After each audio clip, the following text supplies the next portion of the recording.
রমজানে ইবাদতে মশগুল থাকবেন প্রিয়াঙ্কা। বর্তমান সময়ে ছবির জগতের পরিচিত মুখ প্রিয়াঙ্কা জামান।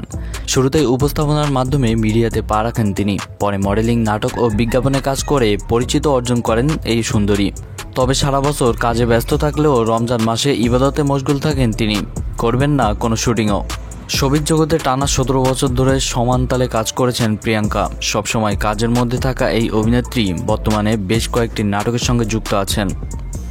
তবে ধর্ম নিয়ে বেশ সতর্ক এই অভিনেত্রী। সাম্প্রতিক এক সাক্ষাৎকারে তিনি বলেন, রমজান মাসে আমি শুধু আল্লাহর ইবাদত করি, বাসায় আব্বা আম্মুকে এবং নিজেকে সময় দিব। রমজানে শুটিং না করার প্রসঙ্গে প্রিয়াঙ্কা আরও বলেন, এই একটা মাস আমি কোনো শুটিংও করি না। আমি যে ধারাবাহিক নাটকগুলোতে জড়িত আছি, এই ধারাবাহিক নাটকের শুটিং না হলে আমি কোনো শুটিংই করি না। এক মাস আমি নিজের প্রতি যত্ন নিয়ে আর আল্লাহর ইবাদতে মশগুল থাকি। বর্তমানে একসঙ্গে কয়েকটি নাটকে কাজ শুরু করেছেন প্রিয়াঙ্কা, যার বিয়ে বাড়ির গল্প ও এতিম বউয়ের মতো দুটি একক নাটকও রয়েছে। তো ভিউয়ার্স, আমাদের আজকের আয়োজন এই পর্যন্তই। ধন্যবাদ সকলকে।